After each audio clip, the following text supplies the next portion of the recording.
head and spinning around in circles, and I can do it. Okay, so we're gonna get everybody doing it. So you gotta go.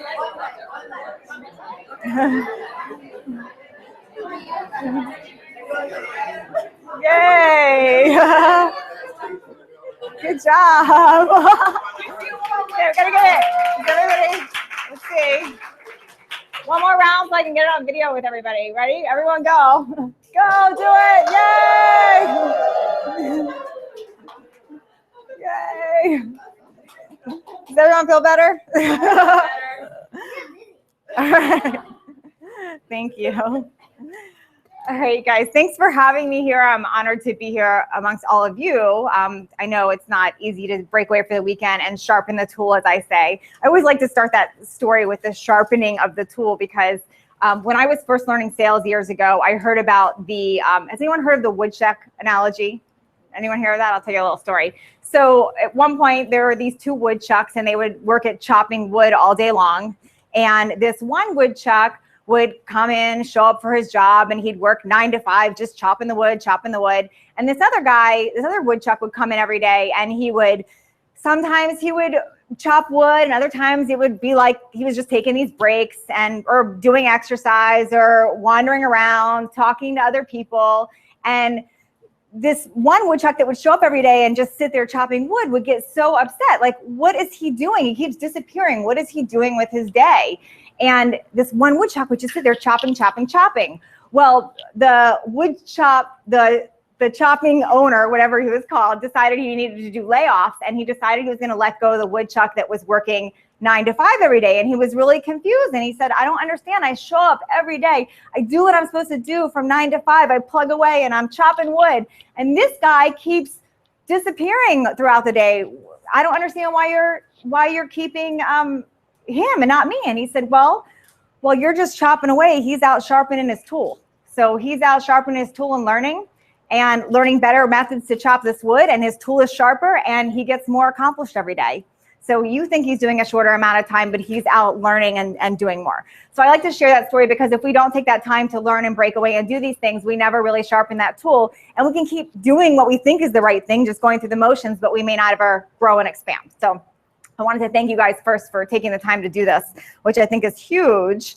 So I'm talking about two things today, and I really want to make this relatable to you guys and help you. So I feel free to jump in, ask questions. I'll leave time for questions, but if I'm going in a direction that's confusing, please let me know. I'm talking about first attracting the right customer. And this is something, if you're gonna write anything down today, this is what I would suggest writing down. Be who you are, not who you think you should be. Be who you are, not who you think you should be. We spend a lot of time being what we think others want us to be, and that's not the way to success. You have to figure out what makes you special, what makes you unique, and that's what you want to be more of. Because trying to be what you think others want will never, ever work. Plus, you could accomplish being that, and somebody else would want something different. So you'll never be able to please everyone. So be who you are, not who you think others should be. I like to show this picture because this sets me apart. This was me a few months ago, and let me explain the story. This is really me. I can't believe I'm putting this up here right now. It's probably on the internet now because I put it up at another lecture. I had just done a photo shoot for Health Magazine. I was all excited, and I came in and I took a bite of a carrot, and my tooth broke in half. That's great, right? At the end of the photo shoot, thank goodness. And it was, I think it was a Friday, late afternoon, and I'm thinking, oh my God, I just broke my tooth in half. What the heck am I gonna do? I'm in panic attack, like 911, call the dentist. Obviously, he's not there. And I go downstairs to my now husband, Brooks, and I'm saying, oh my God, my tooth is like missing. What's going on? And he's laughing at me, and I'm talking funny now. And I'm mortified, and I'm like, but I'm laughing about it. I'm thinking it's kind of funny. And I'm thinking, well, this will make a good story I can put up in a presentation. But I share that story because that's not something I would have done a few years ago when I was so concerned of what everyone thought. I was able to laugh at this and think, okay, so I'm toothless. I sent Natalie a picture of it. I sent all my friends, like, look at me, I'm toothless, joking about it. And that was not something I would have done before because I used to be that person trying to fit in and being what everybody else wanted. And instead, you know, I let everybody make fun of me and give me the look of that. And I just had to go through with my weekend of my missing tooth, knowing that it would be resolved and it's not the end of the world. And it was fine. And in fact, I actually got married. This is a very small ceremony that we did right after this happened. And what was funny is that this was the happiest day of my life. And it was right in the middle of my big tooth debacle. I had a big fake tooth on for my wedding. And, you know, and it was like the happiest day of my life. There was nobody, there were not that many people. There was a very small group. It was me, my now husband, my daughter, a few close friends, and that was it.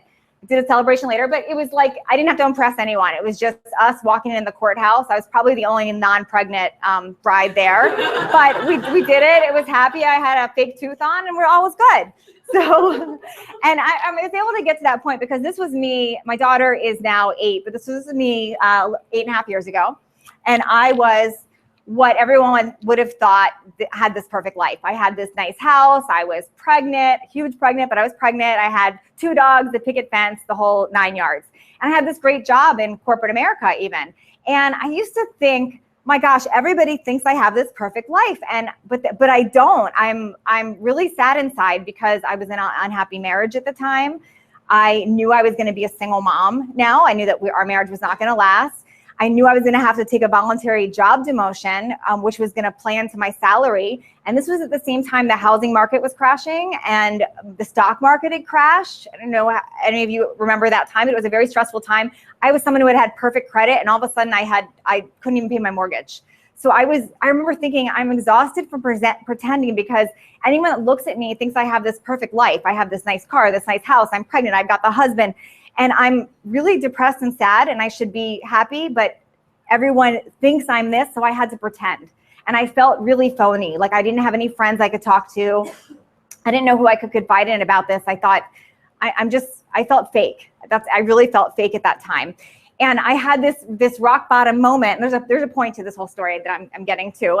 But I had this rock bottom moment because I was walking my dogs. I had 2 white labs, and I was pregnant, and I remember crying, thinking I have to get on a plane tomorrow to go across the country, and I really shouldn't even be traveling this pregnant.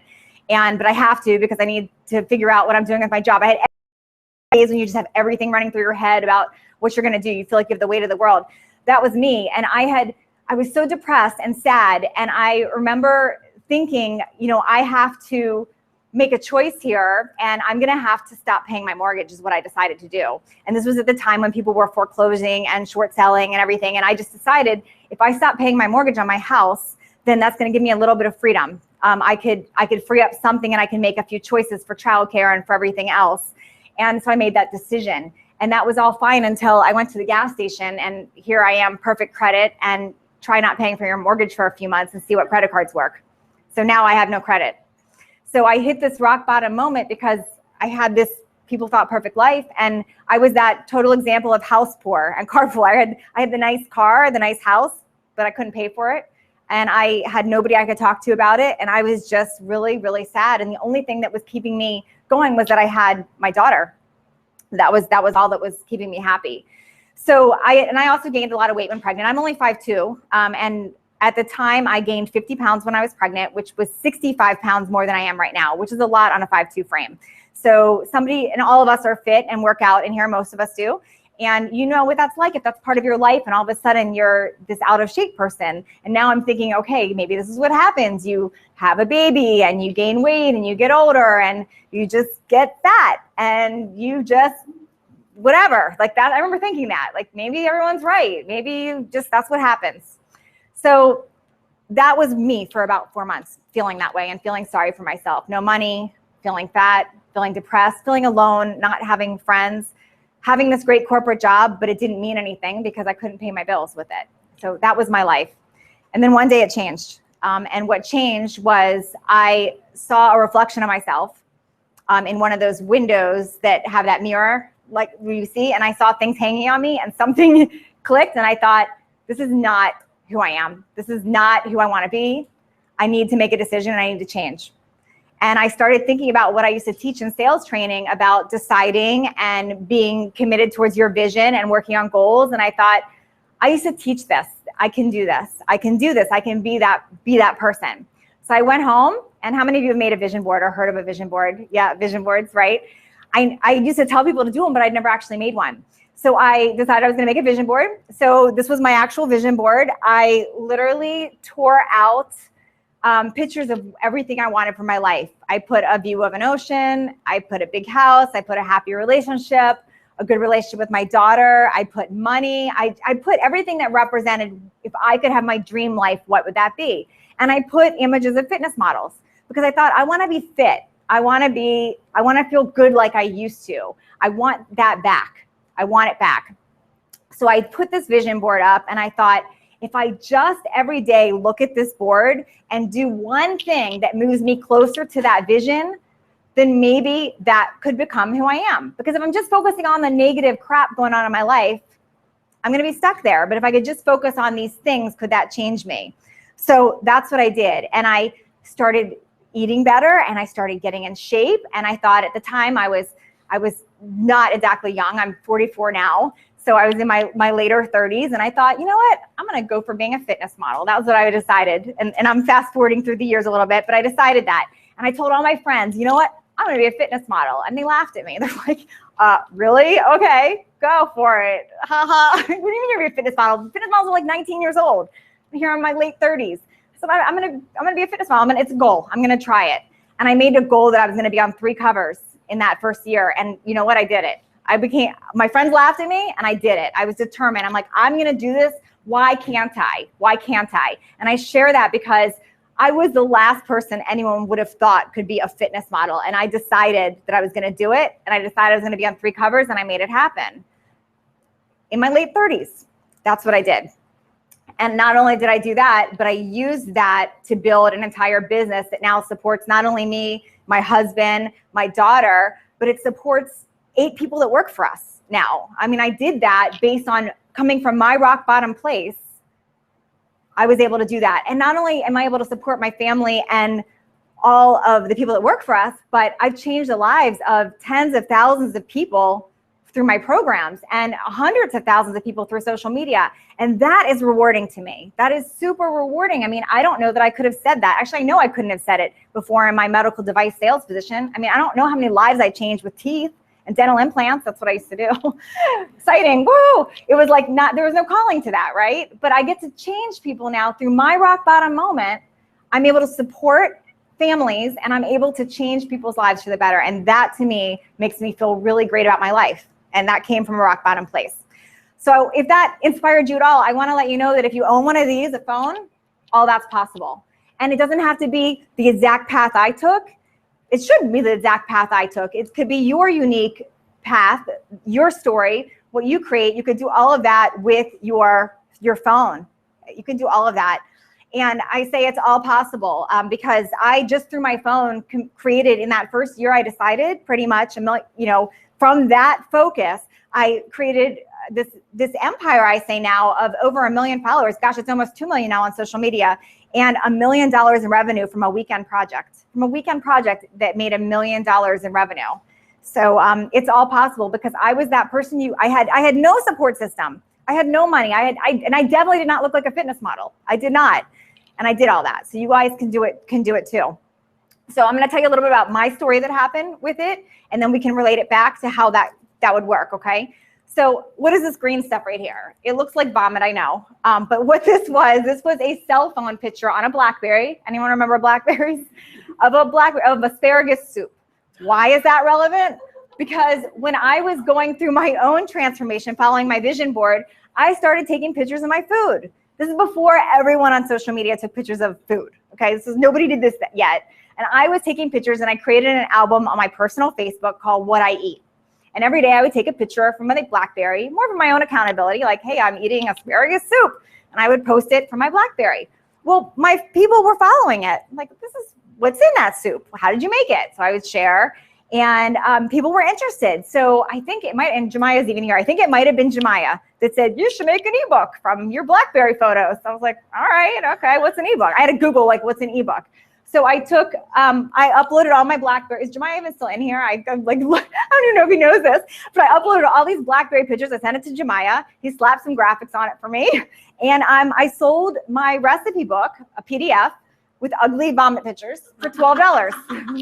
$12. I did a little PayPal link. I made like a little, it's a joke of a sales page. I just wrote it up. You know, it's really funny, actually, this recipe book.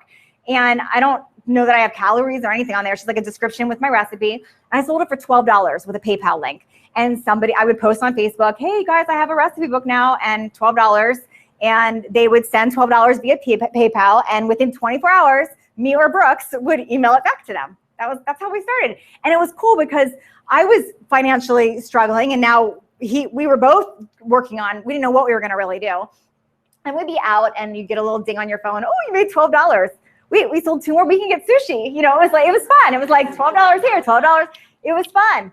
So that's kind of how it started. So, and it was funny because I have a book, I have a real recipe book coming through a publisher in May. And it's so funny what goes into this book. Natalie knows because I complain to her every day about it. But it's a year of work and so much money to make this book for a publisher, and like food stylists and testers and a nutritionist to break it down, and the photography. It's crazy. I had a whole week of a photo shoot for the food. It was crazy. And this was how I sold it for $12. You know, just my BlackBerry photos, and nobody complained. It did just fine. It did just fine. So this did so well that what I did right, and this is what I'm going to tell everybody to do right, is I listened to people's questions and what they were saying to me. I had this little Facebook following. This was before subscribers and fan pages and all that. I had this little following, a few hundred people probably now, and everyone's like, God, I like your recipes. These are great. How do you put them together in a meal? How do you put them together in a meal? Because we see some of your workout pictures and you're looking good. Like, how do you put these together? So I sat down one weekend and I wrote what's now my 7-day jumpstart. I wrote it in a weekend. I sat down, I wrote exactly what I just told you guys. I said, I do a vision board. You got to write out your goals. What are your long-term, short-term? I started that. Then I talked about how I researched food and all this, and this is how I ate, and this is what I did. And I wrote it in this PDF that's now my 7-day jumpstart. And I did it literally in a weekend. I mean, my book I'm working on now, it's over a year of work for this thing. And I did this in a weekend. Again, I sent it to Jemiah. Sorry, I don't use it now. It's been replaced now by Natalie Min's graphics, but I sent it to him. I think we paid, I don't remember what we paid, but it wasn't much. He made it look fun. And Brooks then knew we were getting serious. We had to do something more than just email it out via PayPal and email. So he looked in and he got this thing called Get TPD, I think is what we started with. And it was able to automatically deliver an ebook. So we uploaded 7-Day Jumpstart to this thing called DPD. It was very inexpensive. And I would post on Facebook, hey guys, I have my 7-Day Jumpstart now. Here it is, $35. I didn't have a sales page or anything, and people would buy it. It was cool. They'd buy it and get automatically sent to them. So was this earth shattering and making us a lot of money? No, but it started $70 a day here, you know, a couple $100 here. It starts adding up. But what I did, which was the smartest thing I could have done, is when people wrote back and said, I love your 7-Day Jumpstart, I lost 5 pounds. Because I said, you're going to lose 5 pounds week 1. I promise you. You're going to lose 5 pounds week 1. You're going to lose fat, but you're going to lose excess bloat. You're going to lose excess, all this excess stuff you're carrying. You're going to feel great. I said all this, and they did. Everyone did. So they'd write back and say, hey, oh my gosh, I love your 7-Day Jumpstart. I lost 5 pounds. I'm so excited. I'm not bloated, blah, blah, blah. And I'd say, that's awesome. Congrats. Can I share this? And they'd say yes. So I'd screenshot it and I'd share it on Facebook again and be like, oh my gosh, look at Tina. This is awesome. She lost 5 pounds, blah, blah, blah. And guess what happened? More people bought it. Now, why do I tell that story? Because what I didn't do is strategize for 2 years on how I'm going to create this product and how my big marketing plan and how I'm going to go out and I'm going to hire someone to grow my social media and I'm going to I didn't do that at all. There was no business plan. All I did was listen to what people were asking me. They liked my recipes. Okay, I'll make a recipe book. They wanted to know I put them together. Okay, I'll make a plan. That's all I did. That is all that I did. That kept growing. That turned into, my Facebook now is 1.2, probably might be 1.3 now since I took this shot, million people on my Facebook. This is not buying followers. And my buyers, my audience, and this all stemmed from doing exactly what I just talked about, just being real and listening and sharing. Now, what's funny is my Facebook really took off in the last year. And what's interesting is because 7-Day Jumpstart was our biggest product, and it was mostly, it's all nutrition, there's no exercise. I thought, well, you know what, maybe I shouldn't really be putting a lot of nutrition on Facebook for free because I sell a program. So I started putting exercise clips on Facebook for free. Well, that was interesting because my best selling product right now are my exercise DVDs. You know why? Because I was putting so much free content for workouts that people wanted more. So they're like, can you make a workout program? Sure. So I make a workout program. We want DVDs. Can you make DVDs? Sure. Now I make DVDs. So I did it differently. I didn't have a grand business plan. I listened, because you're always going to have a customer if you're listening to what people want, right? I do not, Brooks said the other day that we've never had an ebook that we're not making a profit at the end of day one of launch, ever. And we put a lot into our ebooks now. We don't do an ebook like I used to with my original program. We put a lot in them. We work for it with months. We pay employees. We pay for graphics. We pay for sales pages. We do so much video. And we turn a profit day one on those. My DVDs, my set of DVDs, when we first did that, cost us a lot of money to put it into that. We were nervous. You know what? We sell more DVDs than anything now. And it's residual income that comes in every single month from Amazon, from wherever. And I never worried about who I was going to sell it to because everyone had already asked.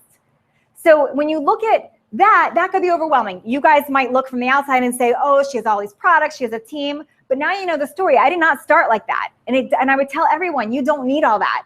You evolve to that. You don't need all that. You start small by listening to your audience and creating what they want. That's how you start. Whether it's consulting, giving them a small ebook, whatever it is, but you do what your audience is asking for, whether you have 100 followers or millions. You start that way. And as soon as you veer from that, that's when the trouble starts. It's that beginning when I said, be who you are. You got to be who you are and do more of that.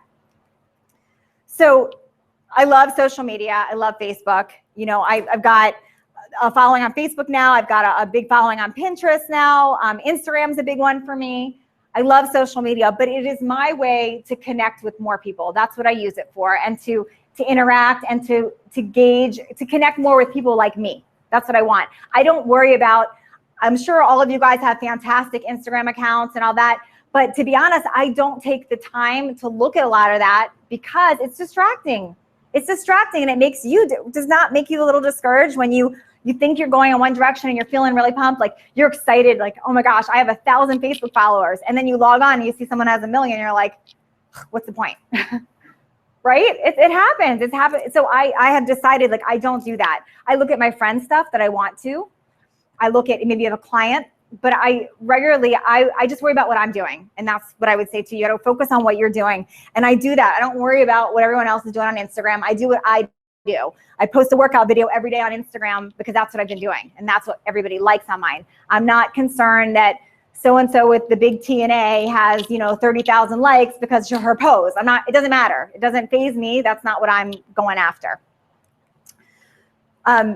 So just a little bit more social media. YouTube's another example. I thought, and I feel funny talking with Mike in here with the big YouTube following because I don't have that kind of subscriber base, but I will say I didn't have anything on YouTube a while ago. And but I thought I connect better with people on video, that people like when I'm on video. So I needed to do more when I'm talking to them. So I created it on that reason, and I didn't pay attention to the subscriber. I said, okay, I'm going to start YouTube to connect with my audience. And you know what? In a year, I had 100,000 subscribers, which is that 1 million or 2? No, but it's 100,000 eyes I have on me that I didn't have before because I listened to my audience. And that was focusing on what I do, what I know my audience wants, not what I think I should be doing. Okay. So I told you that original story because I wanted to point out that trying to fit in my whole life is what nearly destroyed me.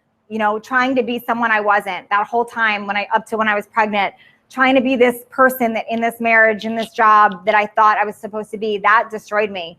But as soon as I actually was rock bottom and was just really me, and I was just sharing my food and not worried about what everyone else was doing, I didn't have this brand plan, that's when my life turned around. So when we focus more on us, that's when things really start to change. And I want to help you guys stand out today. You guys ready for that? Help you? Okay. So we have to accept a few things first. I have some rules to this. You can't be anyone else. No one else in here can be Jillian Michaels. No one can be Oprah. I hate when people say, I want to be the next blah, blah, blah. You can't be, they're already taken. That person's there. You can't be a Natalie Min, she's here. You gotta be yourself. Things don't just happen, you make them happen. This is a big one. Things will never just happen. It is not luck. You make them happen. Opportunities are everywhere. It's what you choose to do with them. It's what you choose to do with them.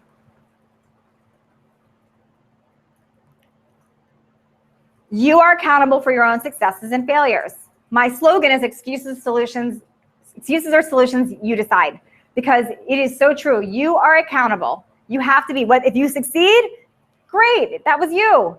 If you fail, guess what? That was you. You have to take accountability. If you're not accountable, things do not change. You have to be responsible and not blame others. You have to be accountable. You make your own luck and you will always create your own opportunities. No one else is going to do that for you. You've got to take what's in front of you, where you see, and you make an opportunity from it. When I got my first initial fitness modeling stuff, I don't know that anyone would have ever seen it. Some of them were magazines, the digital magazines that no one sees in stores. Or I remember I did a photo shoot to be on some box. I was all excited. I'm like, I'm on a box, but who's going to see this box? But it's what I did with it. It's me taking that information and sharing it with people and saying not, whoa, look at me, but like, hey, this is so cool. You guys check out this or whatever. It's you getting that stuff out there. So you're making your own luck and creating your own opportunities from that stuff. Nobody cares about you unless they know how much you care. So people that are out there putting these selfies of them in the mirror, hi. Like what? How does that help anyone? If they care about, if they think you care about them and you have a message in this, great. But just to put stuff out about what you do great and whatever, like no one cares. No one cares. You got to think when you're putting stuff out there, like how does this help anyone and will they care about it? I'm not saying you can't ever put a selfie. I mean, I'm guilty of it too. I have a selfie stick, for God's sake. I'm like, hi, but whatever. You can have fun with it too, as long as there's a purpose though. But just posing and showing how great your six-pack is really not helpful to people. It's just not helpful to people. So they need to know how much you care first. There's no shortcuts. You can't cheat the system. I one time bought followers on Twitter. It was like the dumbest thing ever. Twitter's like the one thing I've not figured out ever. I have no clue. My Twitter number's like stuck at the same number forever. But one time, a couple years ago, I thought I should have a Twitter following. I don't. So I think I told Brooks I was going to buy, maybe you told me about it first, that you could buy Twitter. I'm like, okay. Like I didn't really understand the whole thing. And Brooks is like, so stupid. It's like bots. They're going to, whatever. I'm like, whatever. So I bought like 10,000 Twitter followers and it did like nothing. It absolutely, all it did was make me look stupid. Like now I have 10,000 Twitter followers and nobody comments on my tweets or retweets. So it doesn't do anything. It's not real people. So that was pretty dumb. Plus Twitter cleans that stuff up anyway. So, I kind of giggle at the whole buying a follower thing now because they're not really customers. They're not going to do anything. So fine. It just makes you think it makes you look better, but it makes you look dumb because you don't get any comments. You've seen people big following, no comments. That's because they probably bought their followers. It's an issue. So there's no shortcuts. You can't cheat the system. I love this one. You won't be discovered. And even if you are, so what? You're not going to be sitting in a coffee shop in LA and someone's going to go, oh my God, you're it. You're the next, I don't know, Angelina Jolie. Like, you're it. Here's $1 million. Here's like, this is not going to happen. It's not going to happen. And if for some odd reason, Natalie happens to see you and thinks you're the most gorgeous thing in the world and wants you on a cover of her next magazine, great, but so what? What are you going to do with that? How does that help you? So we got to get over the whole I'm going to be discovered thing. And you got to think, what can you do? Because so what if you are, and it's not going to just happen that way. And you better get some mentors. Now, I love to share this about mentors. Mentors are not the traditional, like, hi, can you be my mentor? What's in it for Natalie if I'm like, will you be my mentor? Like, that's just an annoyance to her. Or, hey, can we have coffee so I can pick your brain? Oh my gosh, I do not want to have coffee with anyone who wants to pick my brain. What is in that for me? What is in that for you, right? When I say find a mentor, find someone you could be a student of, that you can learn from. There's so many ways to do that. You can learn from their podcasts, from their material. Successful people leave trails every which direction. Every successful person, you can find out how they did it by looking at their website, reading their writings, supporting their programs, learning what they do. That's how you become a mentor to someone. You know who successful people want to help? Anyone want to guess? The successful. What was that? People help themselves. Yes, people who help themselves. And what I think is even really amazing, when someone comes up to me and they want me to help them with whatever, and they come up and they start resume dumping to me like, oh, I did this. I'm like, okay, that's great. But when they come up and they're like, oh my gosh, I did your program and I just want you to know it changed my life. This is what happened and this was the success from it. And I've told like 5 other friends and it was so amazing. Thank you so much for creating that program. I want to know everything about that person then. Really? Oh my gosh, how did you do it? Tell me more. Now I'm invested because you invested in me as a student. So that's when I talk about having a mentor, I don't mean going up and saying, will you be my mentor? Because nobody wants or has time. And if someone does have time for that, they're probably not that successful. You know, like business, your time is very valuable. If I have free time, I'm going to hang out with my family or my friends if there's free time. I'm not going to go let someone pick my brain at coffee, you know, for $1.50. Like it doesn't really, there's nothing in it for me. But you do my programs and you've had success and you're telling me about it. Believe me, I want to know everything about you and I want to help you. So when I say you better get some mentors, that's what I mean. I'm happy to rattle off a lot of people who've actually become my friends now through being a student, but like Shalene Johnson, Natalie Mint. Natalie's one of my best friends now, but she started as someone I just wanted to learn from. So, you know, being a student of people that you want to learn from is a key thing, and never taking full credit, because you should learn from mentors and you should share what you've learned from them and, you know, acknowledge that. Okay, shifting gears a little bit, but I like to show this up because I want to show you this, but what is your gut when you see these pictures right here? Seriously, what does that make? How does that make you feel? Okay, now imagine, and now I'm sharing this because like my target, my audience, who I try for, not for my business development, but for my fat loss programs, I'm typically working for the woman that's about 35 to 60, probably 30 to 50 pounds overweight. That's my target audience. So everything I post or do or share, I'm talking to them. Okay, how many of you in here are in the weight loss, fat loss, or exercise market, right? Okay, you probably have a similar target audience to me and a lot of that. How do you think that person at home you're trying to talk to feels when they see that picture? Targeting them at this point. Turned off? Doesn't it draw hate? So if you post this picture of yourself and people start going fake butt, nice Brazilian butt lift, whatever, fake tan, fake, if that starts happening and you're like, well, you're just a hater. I mean, seriously? How do you think that person feels sitting at home out of shape and overweight and they see that? It's not encouraging. That's not encouraging. So talk to your audience. I mean, this makes people feel bad about themselves, not good. This is for you. This is a show-off thing. This is not I'm trying to attract the right customer. This is what draws hate. This is what makes people hate. It's not just because they're a hater. They're depressed, they're sad, and they're seeing this. So, but how do these make you feel? Happy, healthy, right? Encouraged. What's that? Somebody still turn off? Is that okay? So this could turn off some people, but it's not going to turn off people as much as the other ones would. It just wouldn't. This is. If you look at a commercial, this is what they use. It's happy. So you want to think like, who am I trying to attract? Now maybe you're not trying to. Maybe you're attracting fitness competitors, and that's a whole different thing. But you want to talk to your audience, and it's so important to dial in. Who is it that I'm talking to?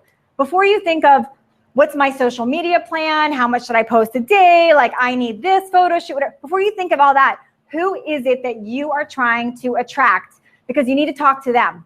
Because you can't sell anything, you can't grow anything, can't build a business if you don't know who you're trying to talk to. And you better make sure that your social media and your website and your blog and your videos are talking to that person. You have to do it. Doesn't mean you can't ever post something different outside of it, but you want to think about who you're talking to. My YouTube, when I was trying to build that, I could look at the top YouTube channels, but I'm not talking to those same audiences. Why am I going to go try to copy, you know, some big buff guys, you know, get ripped video messages when that's not my audience? I got to talk to my audience. So something to really think about there. Who are you talking to? So, and really looking at your image, now your image versus your target audience, and who are you trying to attract? So you got to really look at that. So I challenge you guys to really look through your stuff anytime I've worked with somebody on business development, the first thing we do is delete half their social media stuff, because you look at it and I'm like, this does not talk to who you're trying to attract. That's why you're not growing. Okay, so this is my brand up here, and I stick to it. So I did this exercise that I'm gonna have you guys do in a few minutes, where I really dialed in who I wanted to be. And this is me. I'm gluten-free. I'm talking about my age all the time. I'm 44 and I'm proud of it. I don't try to hide it. I have abs. That's one thing I do have as a female. So I have abs. I'm going to talk about and share ab stuff. I am a mom, so I'm going to share stuff with my daughter. I'm not hiding that. I love my lab, my dog, even though she's getting really old and pants a lot right now. She's a little bit annoying, but we still love her. So I put Bean in a lot of my stuff.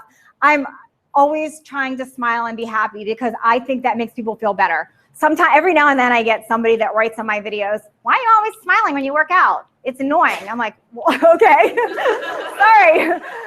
I'll just frown, you know. But like, to me, everybody's always like working out mean. Like, that doesn't. I smile. Why not? It makes people.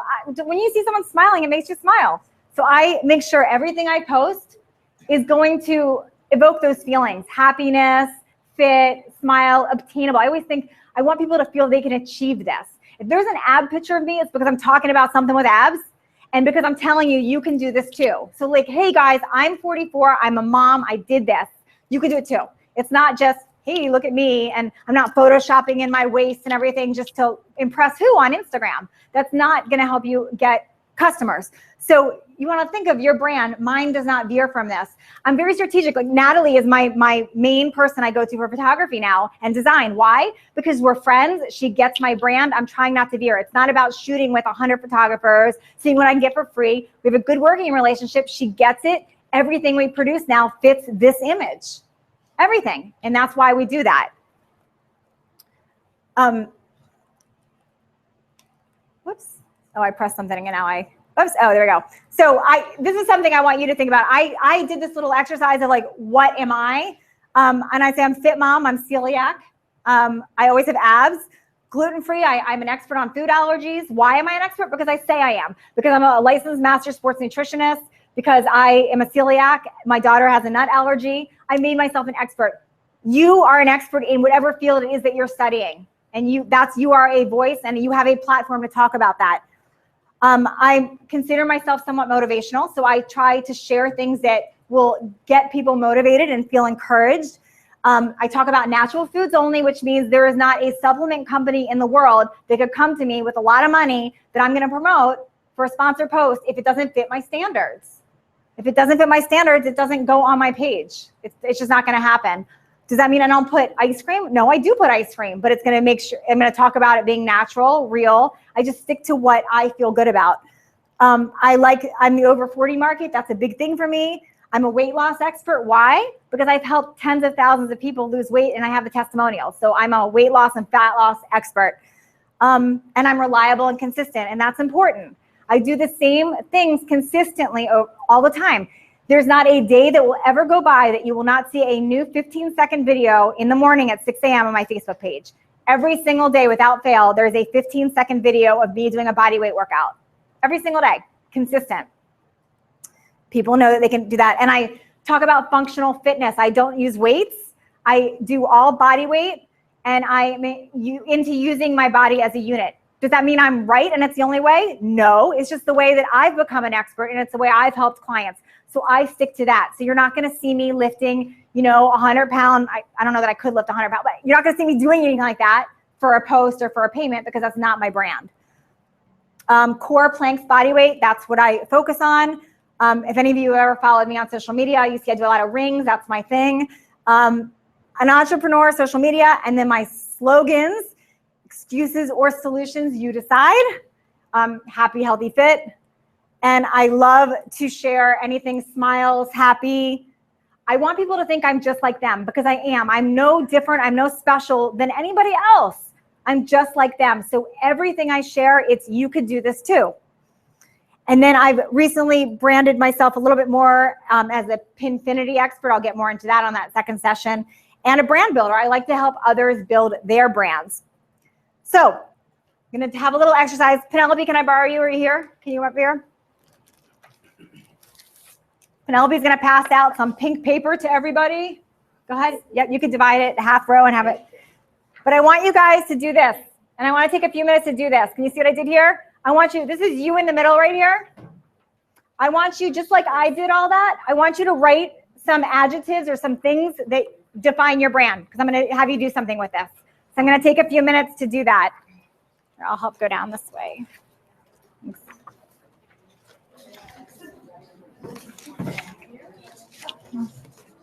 There you go, guys. Thank you. There you go. There you go. You guys want to do it? Thanks. How are you? Good. How are you? Do you guys want to? Do you guys want to do it? Yeah. Thanks. Thanks. Oh. There you go. Pass these down. Thank you, Penelope. Then we got everyone after that. Just take a minute and do that.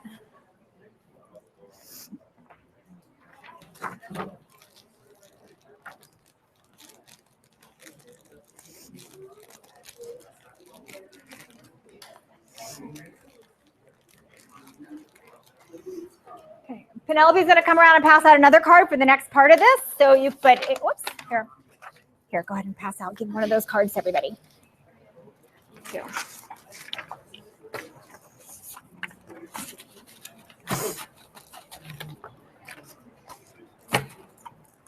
Let me show you a trick here. You do this if you count out the number 1, 2, 3, then they can pass it down like this. Okay? There's so you can 3 there. Yep. So here, you do that on one side, and I'll do it on the other side. Okay? Go ahead. 2, 3.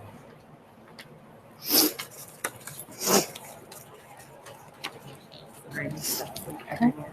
There's one card for you. Whoops, sorry.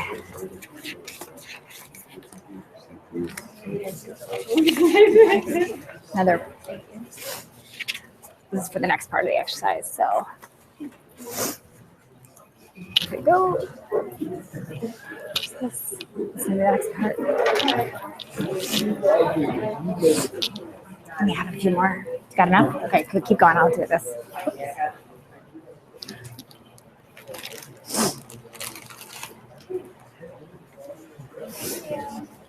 Three, 4, 5. Oh, she already given you guys down there? Oh, you got it. Okay, cool. Sorry, take one of these two and pass it down. I know. Oh, you already give you guys? You got it right there. Okay. Okay. I think we got everyone, Peanut. We got everyone. You get a card? Everyone get a card? Yep. Okay. Thank you. Thank you.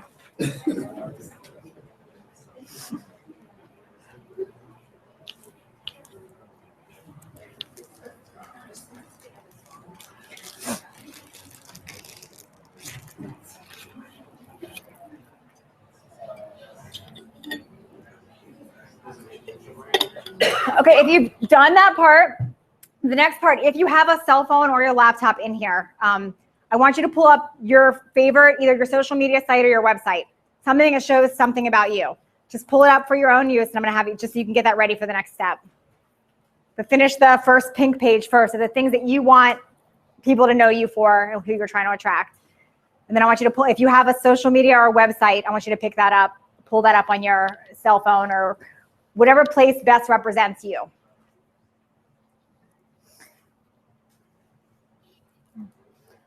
Does anyone not have access to their social media site or their website right now? Just so I know. No? Okay.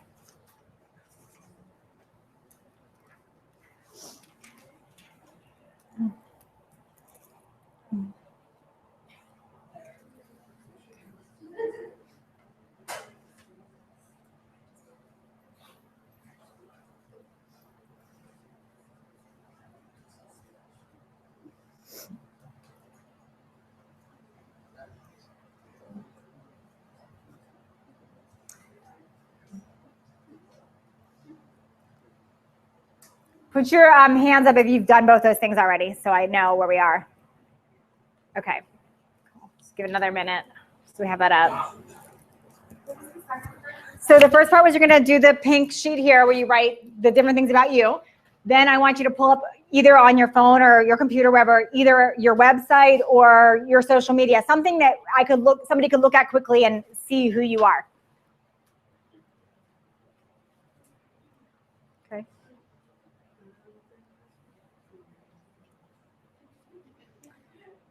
Okay, now the next part might take a little moving around for a minute, but it'll wake us up, it's fine. I want you to find somebody in this room that either you don't know yet, or that you just met, but it might not be the person sitting next to you. So I want everyone to get with somebody right now that they don't know yet, or that they barely know, okay? But bring both those things with you. Okay, so it'll take a second to get reorganized here. Sorry guys, making everyone move. Yeah, take the card too, take the little card. Okay.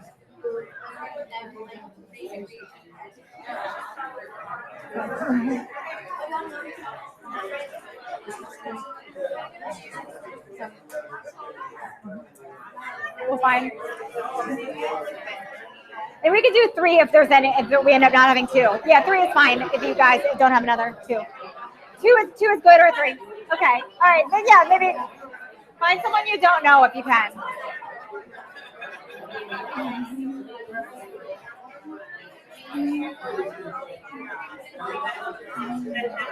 Okay.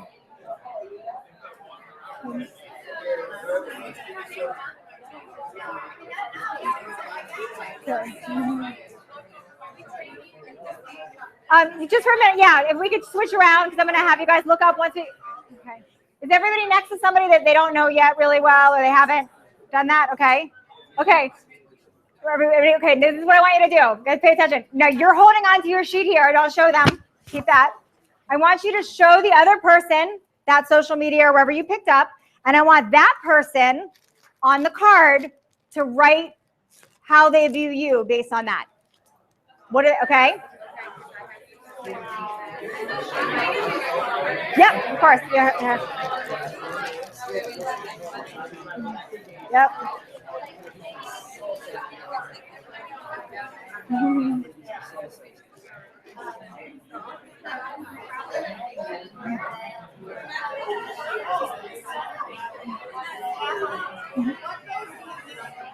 That's just you, Jen.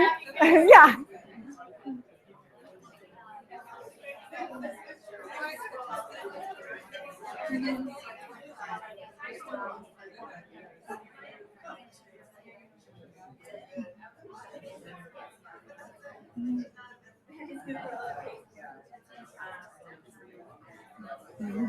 Yeah.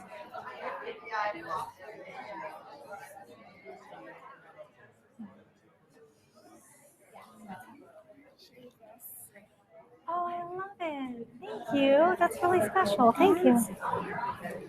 Brooksy says he's not gonna let me out to Brett until he's done with his work, and he said he won't leave me alone with Brett. Okay, well, I'm almost done, sweetie. So What can I do? You can use your iPad and headphones. You can have a snack. Okay, I gotta finish though, so you gotta go back. What can I do? You can help me. You want to sit right here while I finish? Sure. Can I just go get Brooksy's pen? Sure. And then you come sit back up here. Okay. Just give you another couple minutes just to finish that part. I have a point to this.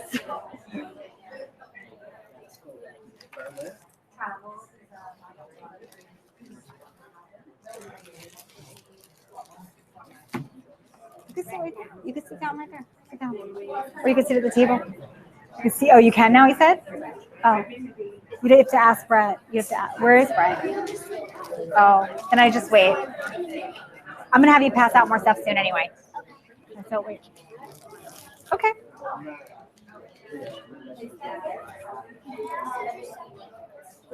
Okay, come. Okay. Oh, did you show him? It's really nice.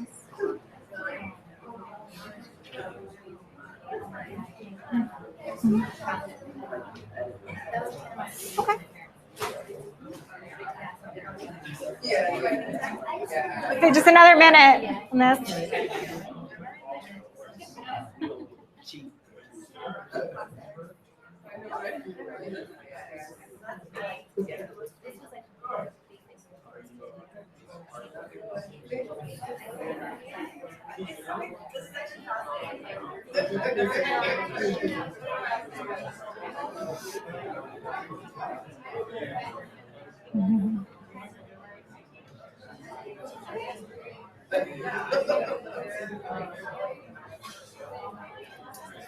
Okay, now if you guys have done that part, what I want you to do, because we're going to talk about this in a minute, I want you to share that card with the other person, and show them what you said. Okay.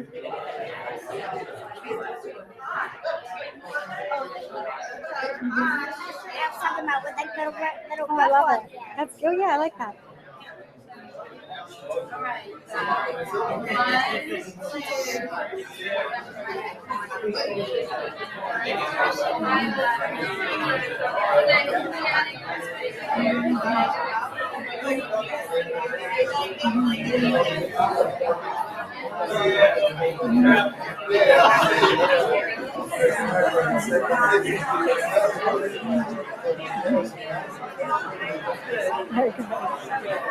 This is always like well,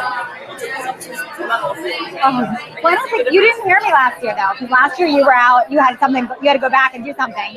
The year before you heard me. But I still watched all the videos. Oh, you saw? Oh, okay. Everything was up to level. I had to change it because I knew there would be some same people.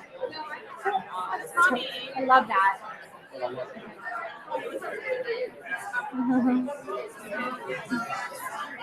Oh, what's that? It's right there. Oh, yeah. Thank you. Oh, so it means B, yeah? Wait, what? Yeah? Oh, okay. Just get it there. Okay. Get it. Got it. Okay.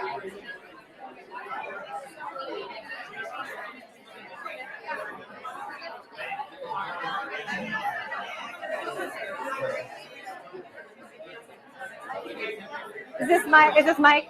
Oh, hey, Natalie. Nice to meet you. I talked about you, but you were out of the room. Sister, meet brother, like. Well, I mentioned your name, but you were out of the room. I was talking about YouTube. Like, I feel funny talking about YouTube, but it's fine. She always told me, like, I was impressed with the consistency. That's why I said that. I don't keep any uniformity with mine, but I'm just always. Well, you're doing something right. You're doing something. See, I don't have a rhyme and reason with my stuff, but it's always the same. You're still talking to the same audience, so. I love how you're so perfect. Like you said, you're reliable. I have girlfriends here in the back to watch you. She's already a big fan. What's that? Another's a big fan of yours Oh. anyway. She's in my car with you. Oh.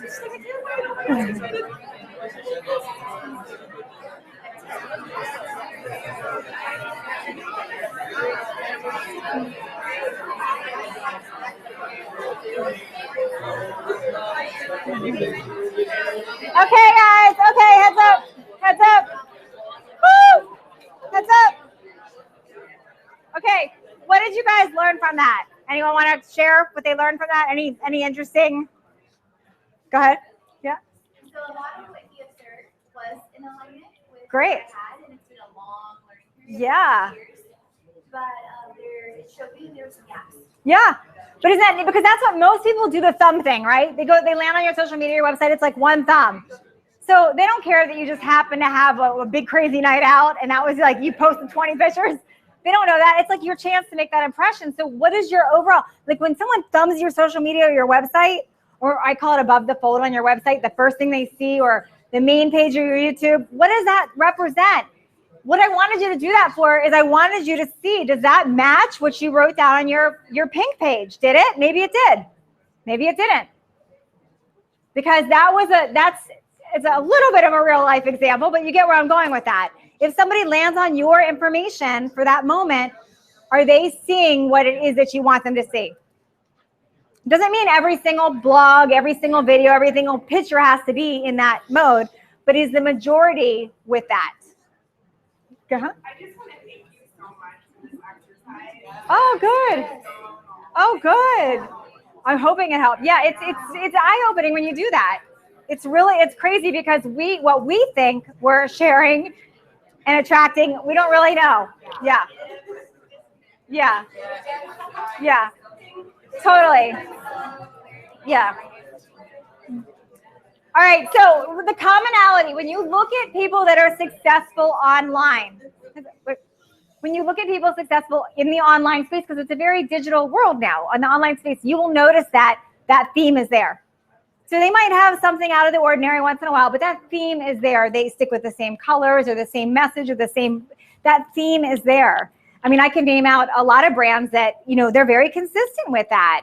Not even in fitness, just in whatever it is. You know what you're going to get. There's those adjectives, whatever it is that we wrote. So I want you to start thinking about that before you post things. Is what I'm sharing helping others? Is it talking to who I'm trying to talk to? You picture that person, that ideal customer. I have like 10 original transformations that I work with, and that's my customer. And I always think of them sitting at the camera when I'm doing something. And that's who I'm talking to. That is who I'm talking to. And that's what I want you to think of. Okay, so got us up moving. But so how do you want to be perceived? How am I perceived? Who do I want to help? Those are key. Those are key. And that's your target audience. Okay? Got to think, who's your target market? And then most importantly, what problem do they have that I can solve? This is everything. What problem does who I'm talking to have? Well, do you have a question? Uh-huh. Real quick, so this activity just made me think of,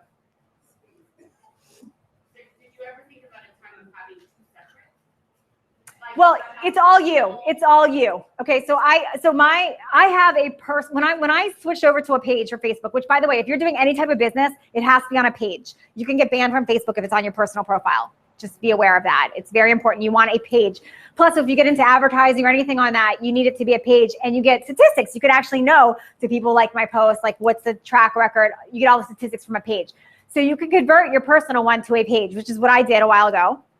Now, on your what I say about brands is you don't necessarily want to build these two separate things. It's all you. Like when someone says, what do you do? I'm always like, oh crap, what do I say? Because there's so many different aspects. You know, I'd say I empower others to be their best them, whether that's through health, nutrition, fitness, or in business building. It's really all what I do. So I'm not going to necessarily separate my business stuff from my fitness stuff because it really is all who I am and I'm talking to that same audience. So I would say you don't have to do that. Now, if you want to separate things, the way you do it is on a smaller scale. Like on Instagram, for instance, I have feature pages. So I have my main Natalie Jill Fit page, but then I have Gluten-Free Divas, which is all about recipes. I have, 7-Day Jumpstart, which is just my jumpstart stuff. So you can separate that way. Or on Pinterest, which I'm going to talk about later in the next session, you can do it by boards. So I would suggest that versus creating a whole new profile of you. It's still you. as a mom, sometimes it's, you do take your daughter into account and do certain things. Of course. I'm looking at mine and I'm like, oh my God, so much of my kids on there. Is that really what people want? Well, I'm a mom, so so I have to take that attitude. I'm talking to my audience. I'm talking to other moms pretty much. So like it's funny. I did a Periscope one day. I don't do a lot of Periscope. I like the Facebook Live better, but I did a Periscope and she was supposed to be doing her homework. And Penelope has a lot of character and energy, and she's supposed to be doing her homework, and we agreed, but she wanted to be on Periscope.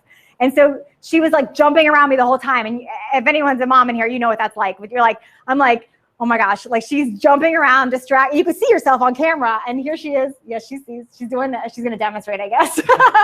But she's like jumping around, doing this. And I kept turning around, like giving her the death look, like, hi.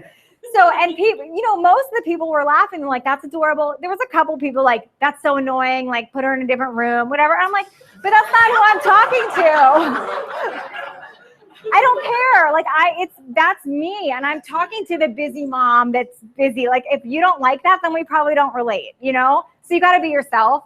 Now, on that note, is you ever going to see a picture of me in a thong? No, for a lot of reasons. One, that's not who I'm trying to attract. Two, I do have a daughter and I don't care to, I don't want to put things I'm embarrassed about. So I look at it that way. But you still are who you are, Thanks, Peanut. Okay. So, so then after you know your target audience and everything, you just think, what problem can I solve? So it's not about having a completely unique idea or a really crazy spin on things.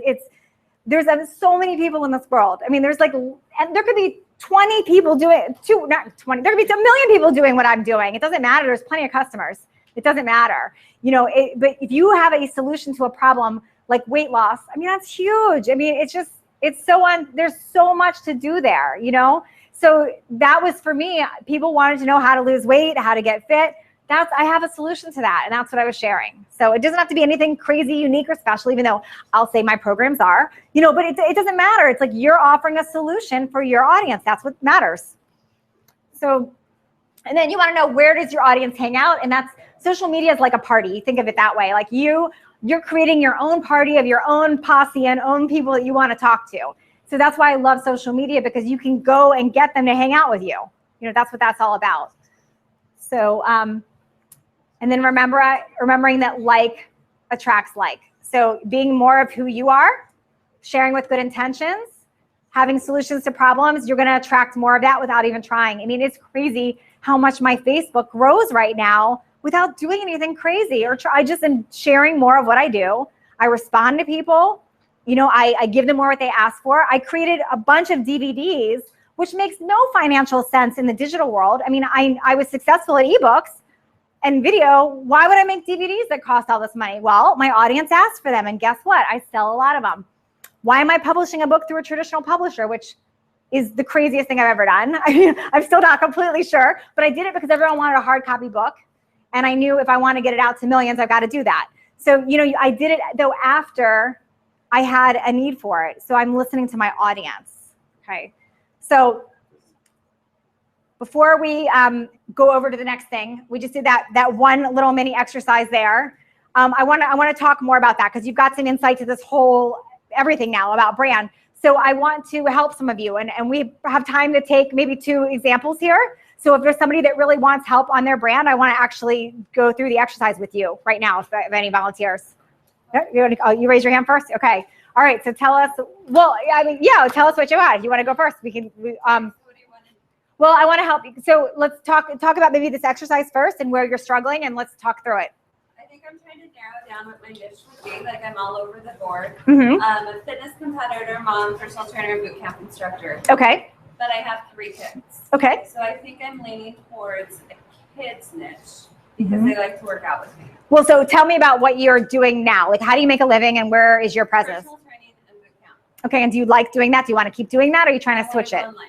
You want to go online. Do you have any online following right now? I do. So I have a professional page, and Instagram, Mm-hmm. YouTube, Periscope. So I kind of have everything. Okay. When you say you want to go online, are you wanting to do online training? Yes. Okay. So I kind of ran a test to do an online training program. Just kind of one day was like, I'm gonna throw it out there, see how it goes. Mm-hmm. Mm-hmm. So it went better than I anticipated. So that kind of gave me hope that I can go to online training with moms, Uh-huh. and then focus on online presence for kids. Okay. So let me ask you this. Of your job now, what you're currently doing, what do you love best about it? I like all the personalities and the motivation from a boot camp standpoint. Okay. So I kind of want to go away from the face-to-face, one-on-one personal training. You like the group settings. Okay. And then where your clients that have worked with you, what do they love most about you? Probably that I'm like, I don't get embarrassed easily, and I'll do just about everything, but I'm really happy. Okay. So if they were going to describe you as a trainer, what would they say is so unique or special about you? That I'm real. Okay. I probably have every other day I post a picture of me eating like donuts or Mm-hmm. a burger with my kids. Okay. So I can stay in shape, but be real. I'm not putting out, Mhm. you gotta eat clean all the time, because it's not realistic for me to be a nice mom that way. So your clients that are attracted to you, are they typically moms with kids? Okay, and they like you because you're a good motivator and you keep it real, and you let them, you tell them they can eat donuts? When you say real, like what's the I thing think that? I show that I can work out hard and enjoy life. Okay. I want to be relatable, realistic, and not make them feel like they're restricted if they came onto my program. Okay. So they can still have fun, enjoy their kids, go to social events, not be that person like, poor me, I want to be in shape, but my kids, but my this, but my that. So I feel like I try to really emphasize the point that you can be real and reach your goals and have fun. Because like my boot camps outside, kids are invited. People bring their dogs. That's awesome. It's a lot of fun, and it's a friendship environment, but we're going to kick your ass. Yeah. But Okay, so based on what she's saying right now and some questions I'm asking her, let me get some help from you guys. I mean, based on everything we just talked about, what advice would you give her? This is a good exercise because I want you guys to get in this mindset of this, because this is what's going to help yourselves too. Go ahead. I would say to just start been saying and what like has been telling us as well today is to just, she likes doing the good stuff, but she wants to take it online. So maybe just start creating programs or just start posting more workout videos, things like that that's going to attract people to your style training. And they're going to see the fact that you're real about it with your other posts. But I do think that you should keep your content based on what you like. Yeah. It's good having your kids in there. Natalie's shown us that with, you include your child and everything. But at the same time, I do notice a lot of people that are trying to do like more personal training, things like that. Sometimes they'll put too much of their personal life. And it's not to say that nobody cares, but in the sense they're, like you said, they want to see what you see every day. Yeah. So like on that mindset, if you love the boot camp setting, could you live broadcast your boot camp so other people can join in? Like it's thinking smaller versus big like that. So you're like, I like when I'm doing the boot camp setting and training and being real and it's fun. What if I did Periscope and you make it more? I usually do Periscope portion of the workout and explain when we're outside how it goes. And I've noticed that when I put my kids on, it piques that interest and it does really well. And so I've started to try to read some of the trends because when I post pictures of their lunches and make it an easy to do, that actually gets more so there you go than a workout move. So you're on the right track there. So just like she said back there and what you just said, it's you got to really think, digging deep into what is it I like doing? Where do I feel my best? Where do you feel, everyone has that moment where you feel lost in your work, like you feel really good doing that. That's your calling right there. And then what do my clients, when I'm doing that, say about me? Like, what do they like about me? And it's doing more of that and thinking, how can I share this more without any intentions initially? When I was sharing my food, I didn't have this grand plan of having a big business.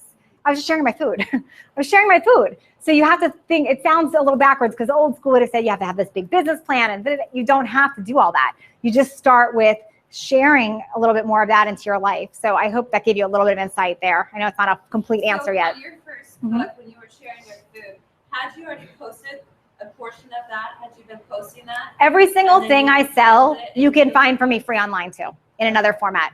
Every single thing. I've had full transformations come to me from just doing my stuff for free, which is great.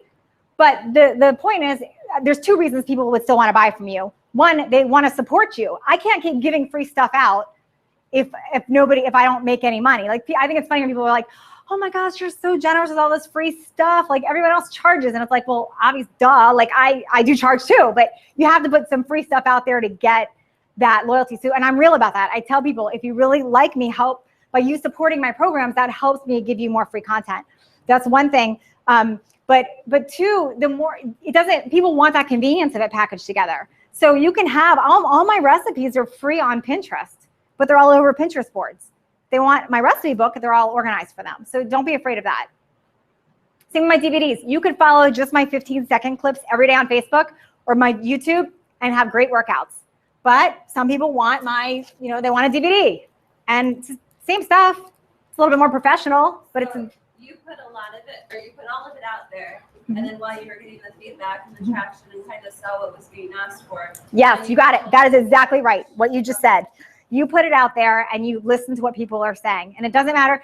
Think about it. You don't need thousands and thousands of followers. You need a few people that you connect with that really like you, that want to support and buy from you and tell others. That's what you want. Okay, so, all right. Who's next? Let's do one more before we move on to the next. So, okay. So my brand, I started off as a nutrition coach, and I really don't want to do that anymore. Okay. I figured that out. I actually want to go more into business coaching. Okay. A little bit. I want to get there, like make some little DIYs and stuff.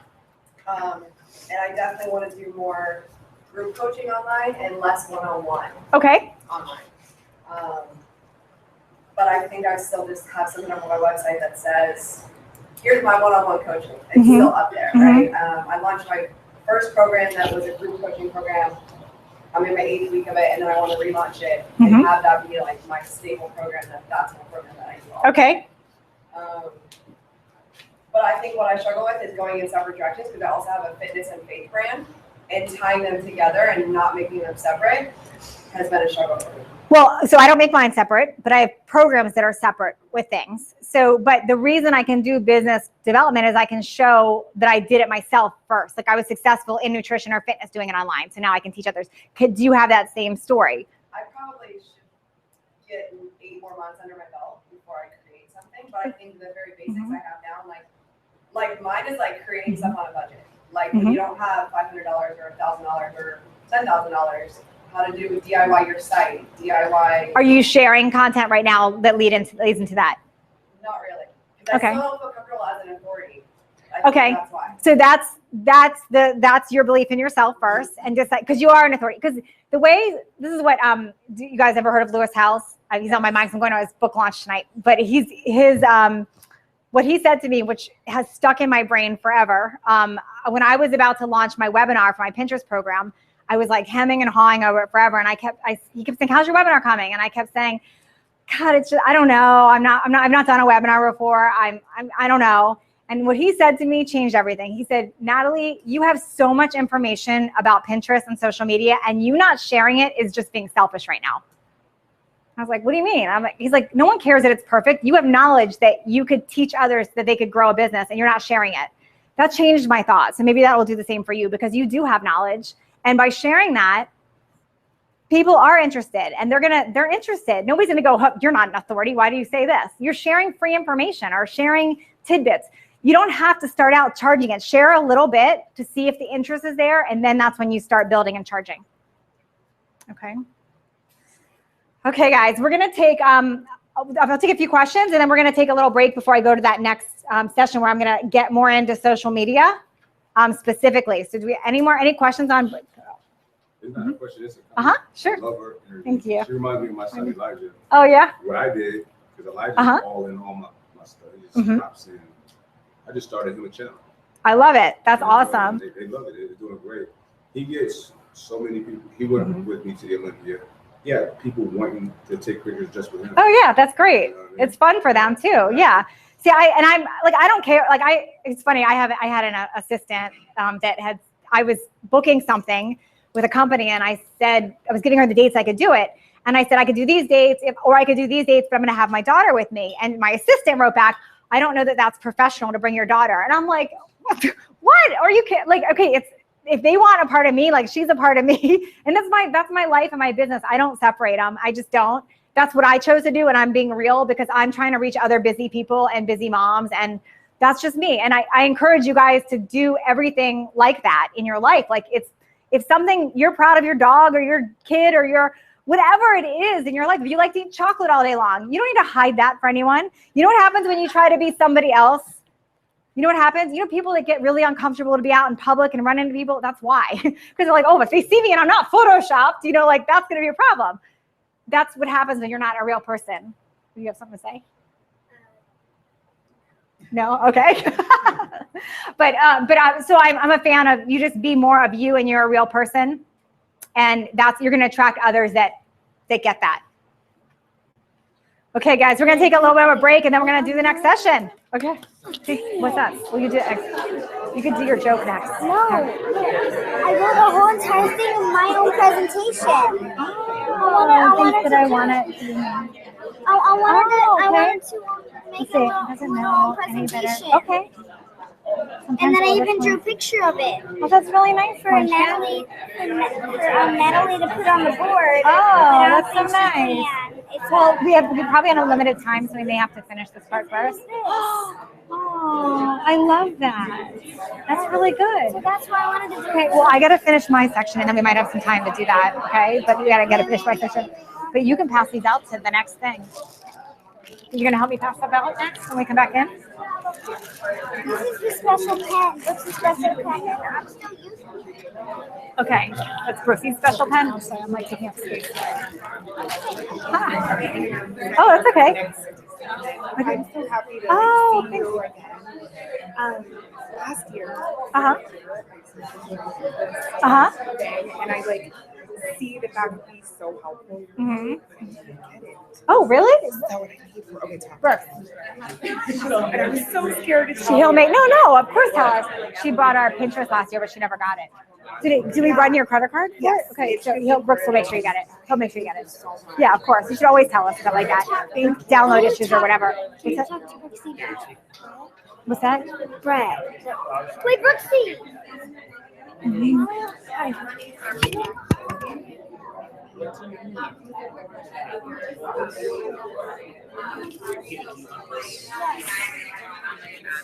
it was more like your hardcore.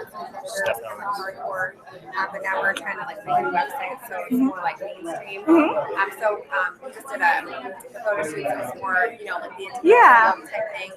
So my question is, do you think it's better? And you posted that picture of like, competitors. I don't want to intimidate, any like clients or like, be like hater, kind of thing.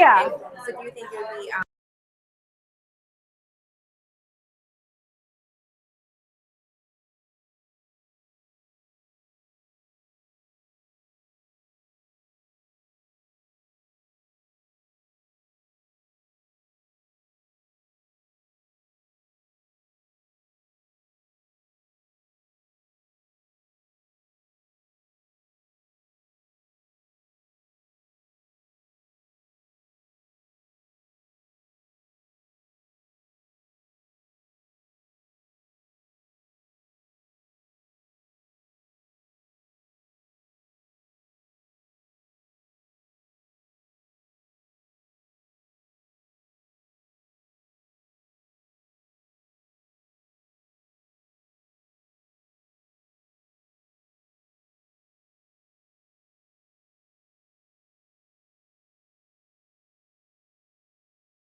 Should I start or should we wait till it's like halfway through? He cheered me up. He said, "Do you want to go back to Starbucks?" I'm like, "I do, but I don't." Oh, well, you can. All right. Okay. All right, guys, we're going to get started on part 2. Okay, guys. All right. Before we start, I just had a little joke to wake everybody up, or Penelope has a joke she wants to share. You ready? You got it. Say it. What did Sushi A say to Sushi B? So what did Sushi A say to Sushi B? What's up, B? Wasabi. What's up, B? That's awesome. Yay. Thank you. Okay. Well, no, we can't. I got to use that on me. Is this supposed to be on me somehow? Oh, no. Okay. We got it. We're good. Can I go to Starbucks? Yes, with Brooksy. Okay. All right. Okay, so we're going to move on to my Pinfinity concept, and you're going to understand what this means in just a minute here. But I want to talk about fixing the social media dilemma, because social media has a dilemma. Those of you who have jumped into it probably know where I'm going with this. I'm going to run through some of this. One, it never stops, right? It never stops. There's like, as soon as you master one, there's another one. And when you put a post on something, it's like, do we have to post something a couple hours later? Or if you did it one way and you see someone else did another way, do you have to do more? It just feels like it never stops. So it was supposed to help us with time, but it seems like it just grows. I don't know if any of you feel like that, but that's how I was starting to feel with social media. And the thing that really used to bother me about social media is nobody ever sees what you did a few hours ago, let alone a few days ago. So you could have this like genius post that you come up with, right? And you post it and you're like all proud of it and you're getting likes and comments and interaction. And then like a couple of days later, someone asks you a question and you're like, I answered it in that dang post. Did you not see that? Right? Like they don't know that you just posted that because it went away. It's not front and center anymore. And there's this constant like, what can I post that's new? I need something new. What else can I do here? And how about oh my God, that was such a great post, but why didn't anyone like or comment it? Like, did that ever happen to you? Because that used to happen to me all the time. Like you'd post something and, you know, nobody commented or liked, and you're like refreshing it, and you're looking for the likes and the comments, and they just never come, right? And or they didn't get the reach that you wanted. Like you're wondering why you have 100 followers and only like 2 people saw it. Like doesn't make any sense. And then there's just so many social media platforms to learn. How do you know where you're supposed to be? You're supposed to be on Periscope or Pinterest or Instagram or Facebook. Like you're only one person. Like you can't be on all of them. So how do you know what to do? And then it can be so time consuming to be original. It really is. And then you start you find yourself Googling like great fitness post or funny fitness post, right? Because it's hard to be just original and have this great idea every minute. So I started thinking like, what if there's a social media solution? And what if my content could get better over time? I always thought, wouldn't that be cool? Like if you could post something and it was great right now, but like in a week it was even better. Or like in a month it got even better. And you know, I would see that on YouTube. You would see a video go on YouTube that maybe had 25 views, but then a year later it has 1 million. You're like, oh, that's kind of cool. But that never happened on Instagram or Facebook. It's like they just seem to go away. And I thought, what if I could send people to look at content that already had social proof? Because isn't that good when you have this post that has all these comments and traffic and you've already answered? Wouldn't it be great if you could just direct people to that post because that already answers and sells everything for you?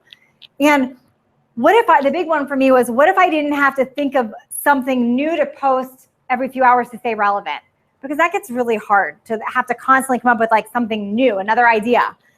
And what if I could attract customers to me effortlessly? Because that was a goal of mine. And what if I could grow all of my social media sites at once? So instead of just pouring effort into Facebook, like what if I could do some effort, it would grow everything. That was important to me.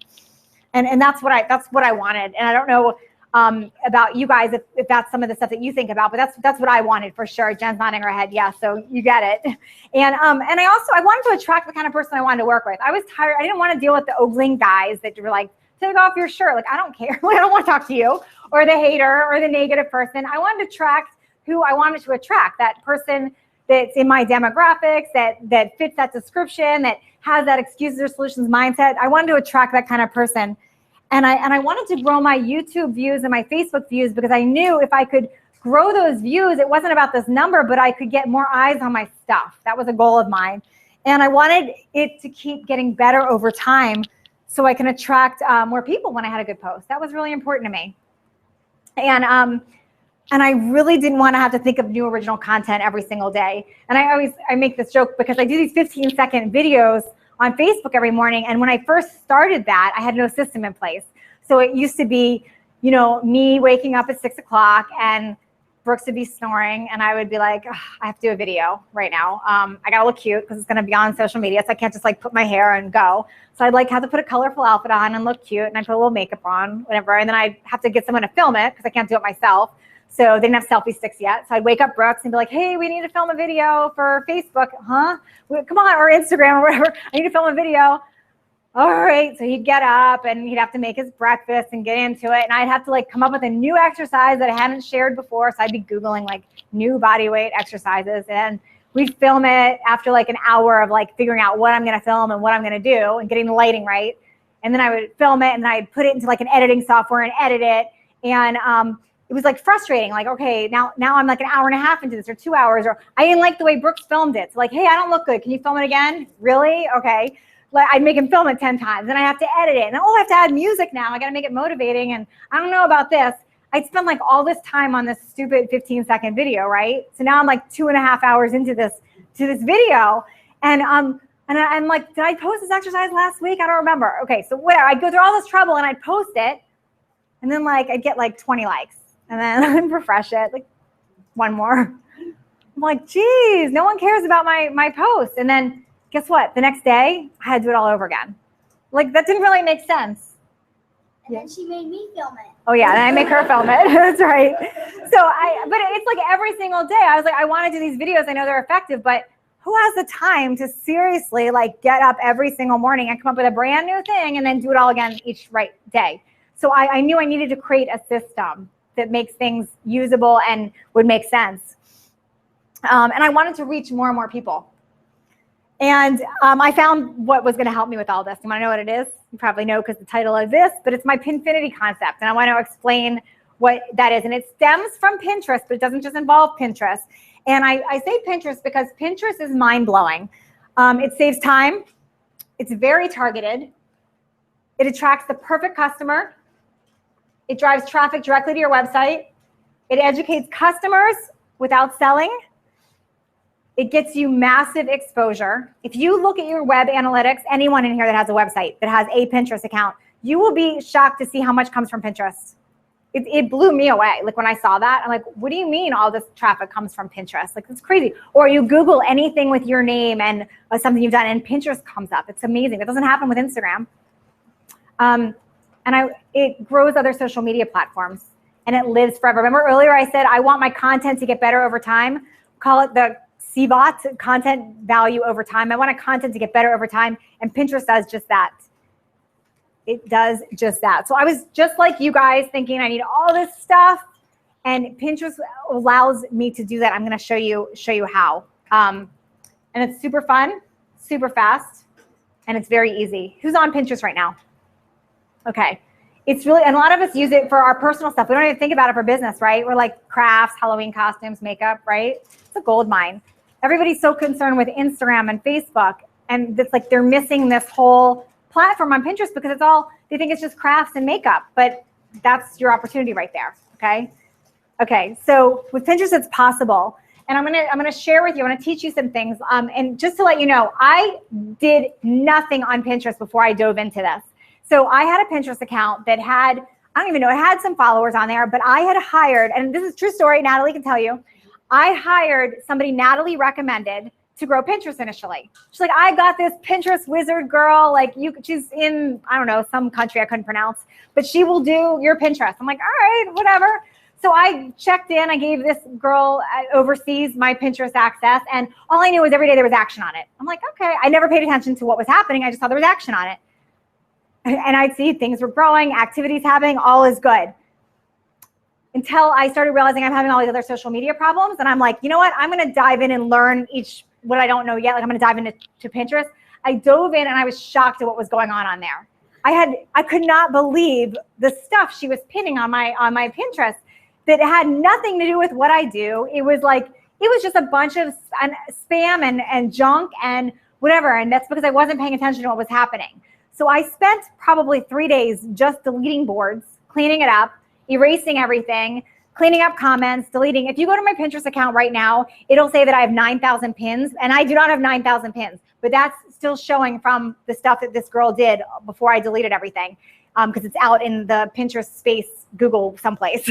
But I deleted everything, and it brought it all the way down to, I think I had like a few hundred followers when I deleted everything. So I was starting not only from scratch, but I was starting from a place where I had a bunch of junk, so people had unfollowed it. And I had also been banned by Google search engines on my Pinterest for spam. So the advantage of Pinterest was that you could be searchable, right? And I wasn't even able to be searched. It was not possible to find my Pinterest stuff on Google because they had banned me because of so many spam reports from hiring this person, okay? So I had a lot of work to do here, but I was determined. I'm like, I'm gonna dive in, I'm gonna figure this out. And I wanna let you know the first month that I cleaned it up and starting from lower than ground zero, because I had to clean up stuff. I'm not being found in search engines. My first month, I made $30,000 doing a Pinterest challenge. I doubled my Facebook traffic from my efforts. I doubled my YouTube views. I will say right now that Pinterest is pretty much fully responsible for my YouTube growth this last year. I'm gonna show you why. I grew my customer list. I started coming up in search engines again after I got this remedied, and my stuff got shared when I slept. Remember earlier I was mentioning that I had all these things that I wanted to get done. This started happening within the first month. Now there's a million different ways to grow Pinterest, and I could spend all day in this. If I have an entire program on just how to grow Pinterest through my Pinfinity concept, but because of the effort of time, I'm going to share my top 5. Okay, so hopefully these are newer to you. Some of this might be basic, but these are in the most important 5 things that you could do. The first thing is you want to have a 5 to 10 board minimum above the fold. Okay, do you know what above the fold means? Okay, when you look at your Pinterest on your phone or on your laptop, it's that first top part that you see before scrolling. You need to have boards laid out there that mimic your brand. 5 to 10 minimum. Earlier, we did these little categories about our brand. Those could be your boards, but very organized. I love Pinterest because it's so organized. It's all these mini social medias in one place. But 5 to 10 minimum on your Pinterest above the fold where people can see it. Cover images, that big image you see first on Pinterest, you want to make sure that screams your brand. Remember earlier I had you do that exercise showing someone your social media? Think of the thumb exercise. If someone scrolls that, what image do they see there? Does it speak volumes about who you're trying to attract right there in that cover photo? How do you name your boards? One advantage, a big advantage of Pinterest is that search engine thing. If you call your board my favorite things, my favorite posse, no one's gonna find it. My girls, no one's gonna find it. They don't care. But if you name it something searchable, 10 fat loss tips, body weight exercises, you think, what are you naming your board? Is it searchable? Because that's really easy to do. You just by naming your board, you're gonna show up in search engines. How cool is that? You want your images to direct traffic? I'm gonna get into more of these. I'm gonna explain all this a little bit better, but you want your image, every image that's going on Pinterest should be linked to someplace so you know where you're sending people. And you have to have things visually appealing. You don't want things that look like dog poo on your Pinterest. You don't want screenshot of text. No one cares. Pinterest is a visual place. You want nice, pretty pictures. Okay, I'm gonna go through these a little bit better. Above the fold, this is above the fold. So you can make this whatever you want, but if you flip on your laptop and look at my Pinterest, this is probably what you're gonna see, depending on your font size. Yep. Just a real quick question. Is there a way that you can manipulate or change the order of your boards? So You could drag and change any board order, yes. You could like literally click over a board and move it to another place constantly. So like if this is the top of mine, these are the things I want. If someone lands here, this tells you a lot about what you're gonna get here, right? Gluten-free desserts, YouTube, 5-minute workouts, printable workout cards, 30-day challenge. All my colors, pink, yellow, blue. It's happy, it shows, clearly you know that I do exercise looking at that. You know that I like dessert, but I'm gluten-free. So this is your advertisement right here. And it's free, Pinterest is free, my gosh. It's like your free advertisement to the world right here. Everything's named something that could be searched. So above the fold is key, and that's that cover image I was talking about. You can select which image in your Pinterest goes in that big photo. That's your cover image. Make sure that's clear, that people know so they know what that is. They know what you represent. Naming your boards. Body weight workouts versus my favorite things. I can't tell you how many Pinterest boards I see with my favorite things. Like, you're never going to get found. You got to get very specific there. Very specific. Directing your pin. Look what I did here. I have a home workout board, okay? I put little workout tips for free, but guess what happens when you click on those? Where do you think it takes you? More than my website. It takes you to my free workout calendar. So you go there, you enter your email, you get a free workout calendar for me, score for you. Guess what that just gave me? An email address. You know how many people I have on my workout calendar opt-in email list right now? About 200,000 people since I implemented this about 5 months ago. 200,000 emails I have of people that clicked on my workout picture that want my free workout calendar. Guess where my workout calendar goes? When you get my free workout, you guys can all opt in and get my free workout calendar if you go to that link. Guess what happens when you get it? Gives you a 30-day workout plan of videos. Guess where those videos take you? YouTube. My YouTube. So what happens? I get more YouTube views. Subscribers. What happens when I get more YouTube views and subscribers? Get paid. I get more of an audience that likes me and relates to me because they're watching video from me. Then what happens? They want to buy my products. Do you see what I just did there? All from a pin. That's Pinfinity. That's that concept I'm talking about. So when I talked earlier about using social media the problems of social media, there's a solution for that. You can be strategic so you're growing everything at one time. I mean, just by doing that, I'm getting emails. I'm getting more people connected to me. I'm getting more YouTube views. I'm getting more subscribers. I'm getting more people to buy my products, right? From a pin. And if you Google home workouts, guess what comes up? Probably going to find my board somehow. Might not be on the first page, but you're going to find that there. Example of how Pinterest gets used. This was a thyroid blog I did on my website. On your website too, you should always have, any blog you do should have a pin it button. This thyroid blog got repinned 14,000 times. Now think about this.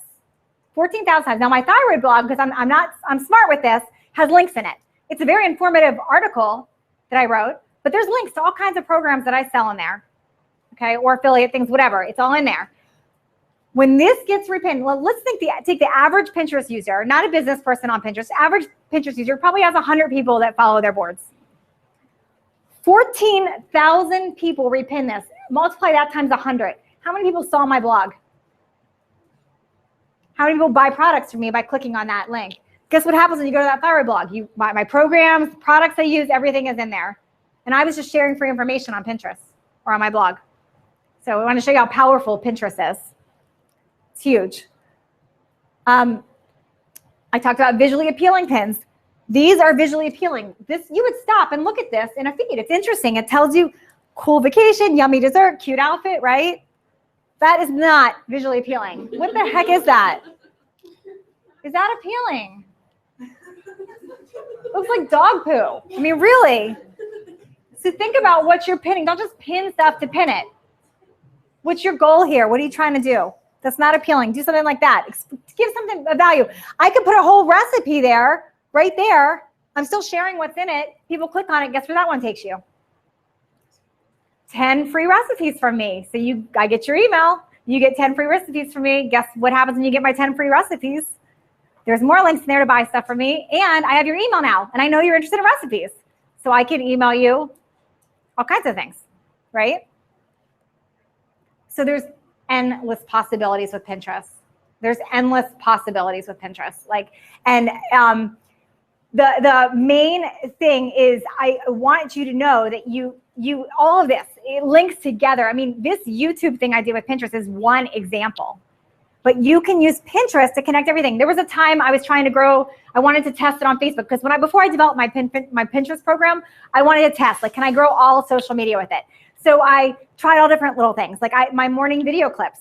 I took my morning Facebook video 15-second clips and I screenshot it into a row of 3. And I created a board on Pinterest called home workout or body weight workouts. And I linked it to my Facebook post. So you open your Facebook post in a new tab and you get a URL to follow me there. You have your URL. I posted the screenshot image on Pinterest and labeled the board like body weight workouts. I edited the description to link to that Pinterest thing and I put it on Pinterest. So guess what happens? All these people see my body weight stuff in Google, they click on it and guess where they land? Facebook. So now my Facebook gets shared and grows more. So Pinterest lets you be very clever. You could take sources that are going to live on forever and you can link it to wherever you want it to go and create endless possibilities.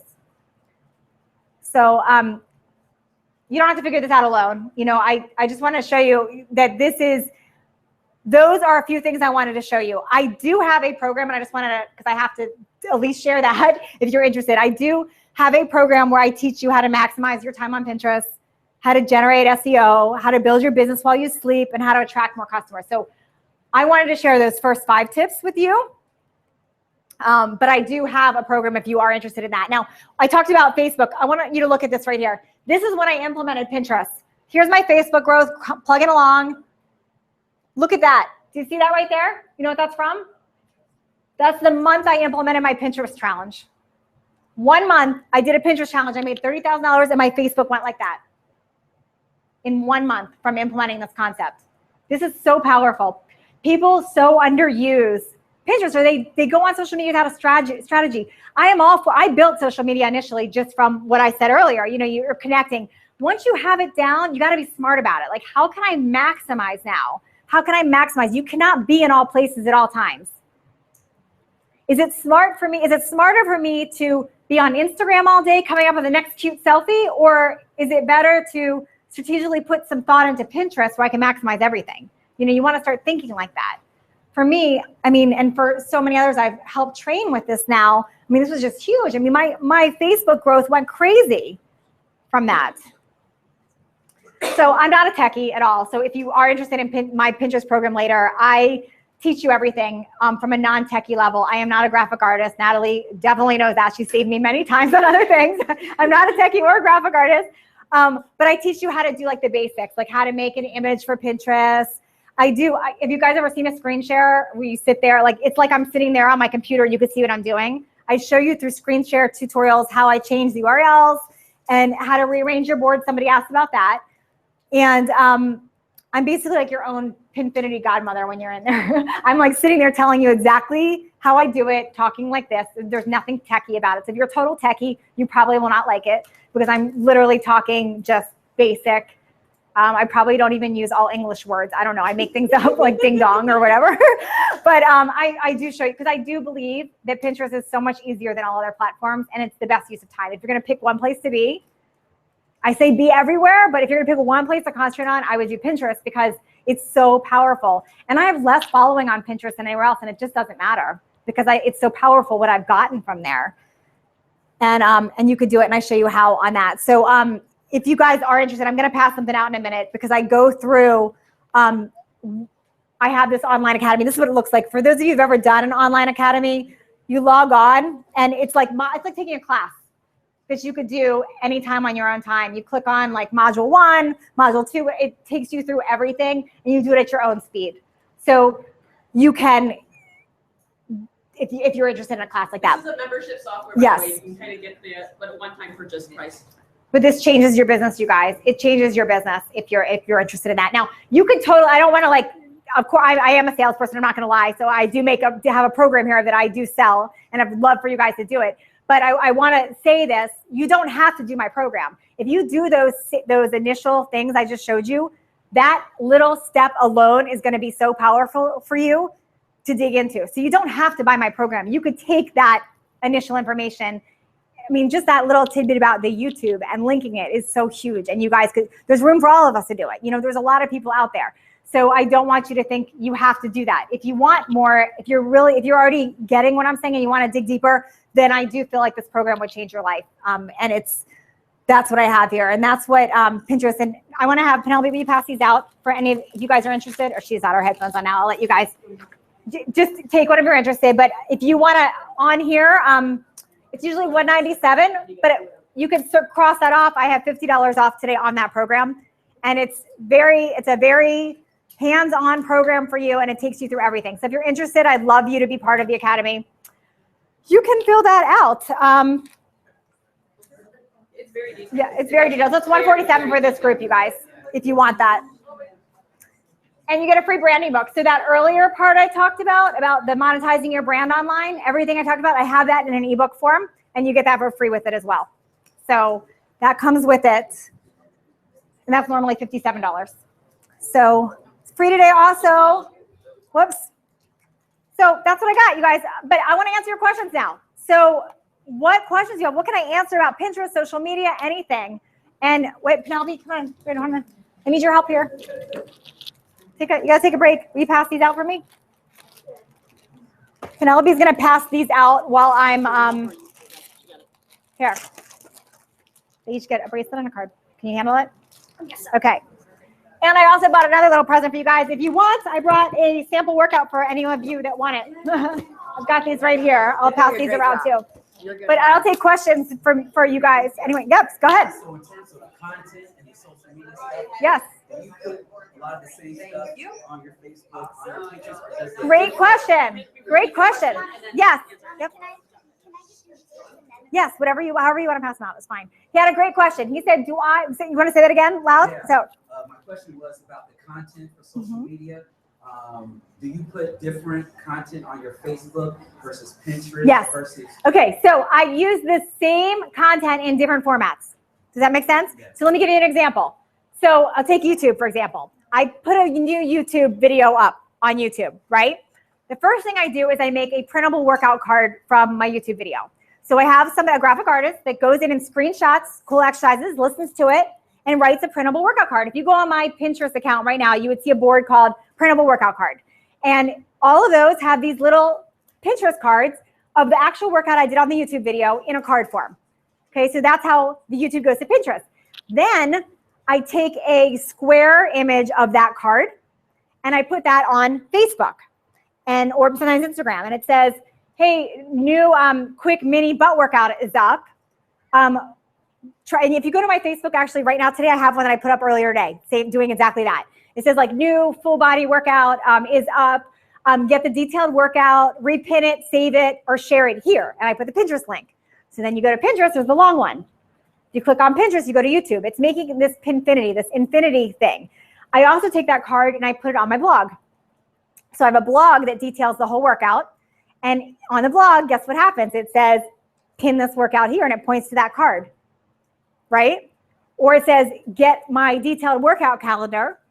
They click on that, takes them to an opt-in to get my workout calendar, which links to YouTube. So it all goes around. So it's the same comes from the same source. I put a lot into my YouTube videos. I spend money on it. I take time. I do a full production for YouTube. It looks very homemade. It is a full production. I put a lot into it because all my content comes from that. So I can take a day every 2 months and I can shoot my YouTube videos. But while I'm doing that, I've got, not only do I have the videographer and an editor there, I've got my assistant taking pictures for other social posts. All those 15-second clip videos I do in the morning, guess where those are coming from? She's filming it while we're doing the other stuff. So I'm very strategic about it. It's not about getting up every day and going, what do I do now? I know what I need to do, but I'm going to systemize it into a day or two so I can have a life. You know, you do it all and you get it all together and then you spread it across the platforms. Does that answer your question? Yeah, it does. And so with this program, yes. you go into that. So with the Pinfinity program, yes, I do. It's specifically about how I use Pinterest to grow all of these things. And I have a special section about YouTube, Facebook, specifically all of that. Yes, I do all of that on there. Mm-hmm. Yes. You have like different links leading to your free recipes. Yes. Are those just different like landing pages that you have? Yes, and Natalie can definitely help you set those up too. I think we use lead pages. Brooks can tell me if we don't. Do that probably? Lead pages, optimized for sometimes. Okay. But then now we've done custom within. Okay. So Brooks set up mine initially. I know Natalie does that stuff too. They want to know about opt-in pages, what they use. But it's basically a landing page that you could do yourself. I think you pay like a small amount for that. So Natalie, you have to answer that. And then what that does is it just automates stuff for you. So somebody gives you their email in there, and then they get an auto response with your PDF or whatever you've created. Now, what's so funny is I've made so many freemiums. Freemium is when you have something for free. And my best freemiums were the ones that were like the most obvious, didn't take any time. So you don't have to put a lot into it.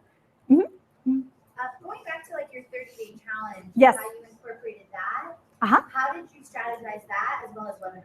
Awesome. Okay, so I'm going to give you a short answer. In the program, I go into like a huge session on that. But what I did is I wanted to do my challenge. I didn't know what was going to happen when I was testing the first one. So I decided I was going to do a 30-day workout challenge based on, I had seen people doing them on Instagram. I'm like, I'm going to do it on Pinterest, because with Pinterest, you can click on it and it takes you somewhere. So I tried it that way. So I made these challenge cards, and you can look at my board on Pinterest. If you go there, you'll see this whole card that says, it says 30-day, you'll see a board, it says 30-day challenge, 30-day Pinterest challenge. I went to that 30-day, if you go to that board, you'll click on them. Each day has a different workout that I uploaded each day, and it linked to a YouTube video of a workout, so I grew my views. But I also every day said, to get best results during this challenge, it's not mandatory, but to get best results, I highly suggest my 7-day Jumpstart program. Use this discount code throughout the challenge. So I was able to track my sales specifically with that coupon. I knew what was happening, and I saw everything else grow. Make sense? Okay. So that's a short answer of the big detail of how I've done. In fact, I think in my Pinfinity program, I also have a podcast I had done with Shalene Johnson going over my challenge. I put everything I've done with the challenge is like it's specific in there, because I've always thought, gosh, you could do these with network marketing companies. You can do them with your own, any type of challenge. Why not put it on Pinterest? In fact, if you Google 30-day challenge, you'll probably find my board, because it's like Pinterest and it lives forever. So. I just had a question about the product itself. Yes. I bought it last year. Okay. Is it? Woo. Oh, sorry. Is it always being updated? We have updated it twice, Okay. yes, and we're probably I need to update it more. So as we get new information, we do update and add. Yes, yes. Okay, that's okay. So you want to do, did you do the cards yet? Or the DVDs? You can see who wants a DVD. How's that? See if anyone wants one of DVDs. Okay, thank you. What other questions can I answer about anything? Anything we talked about? Branding, social media? Yep. Brooks, what platform did I use for my academy? I don't know.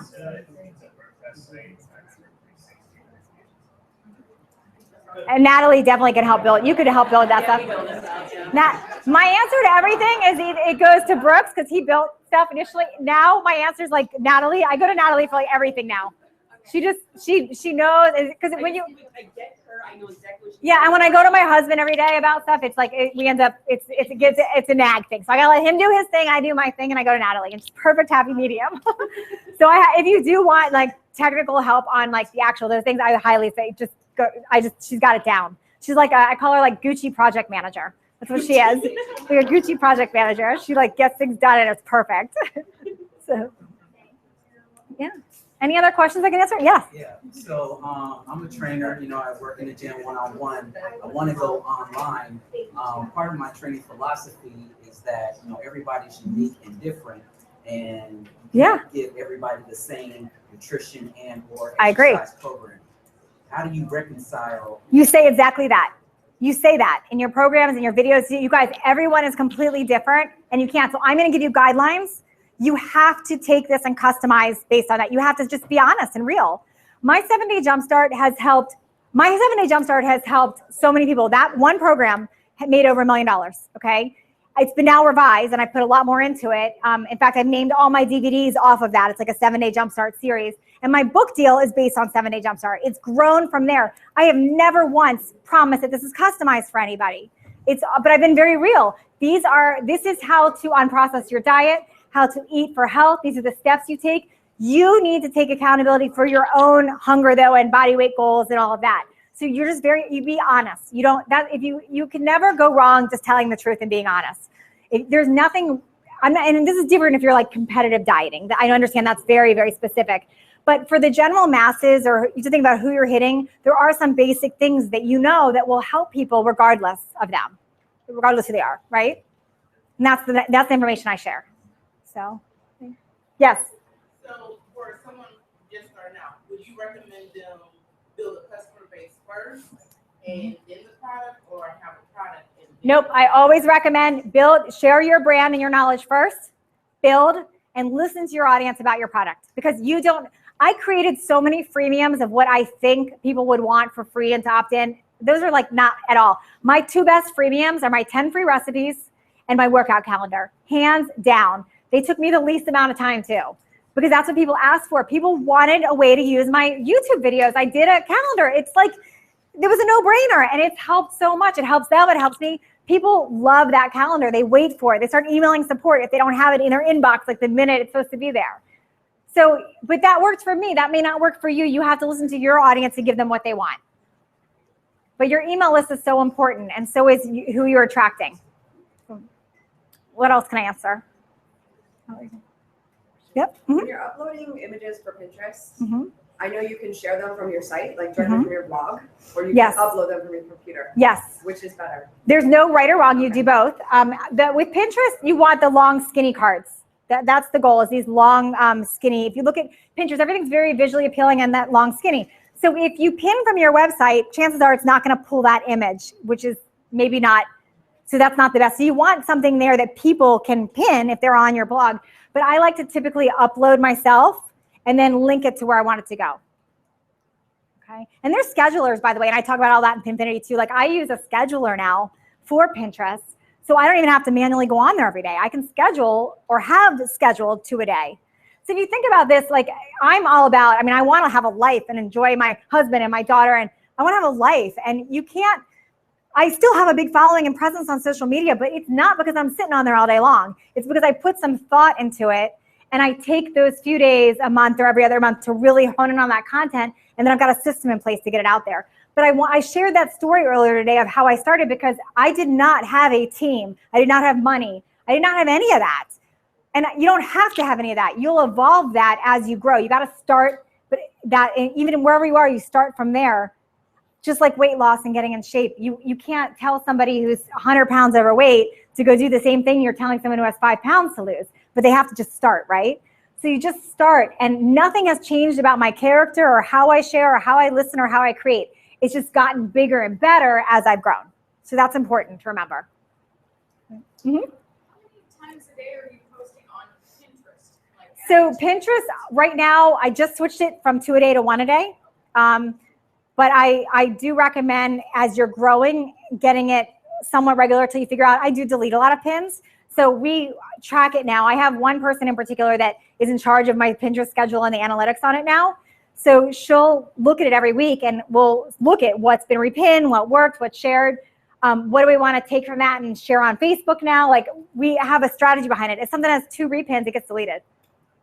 So you pay attention. You got to pay attention to that. You can easily pull up a Pinterest analytic report just like you do Facebook, and you have to look at that. Now, again, if you have nobody following you on Pinterest, you got to take that. If you get 2 repins, that's great. You got to start there, though. Okay. Any other questions? Okay. All right, you guys. Thank you so much. Thank you. Good luck to everybody. If you do want that, the Pinterest, you can give it to me or Brooks or Penelope, and we'll take them.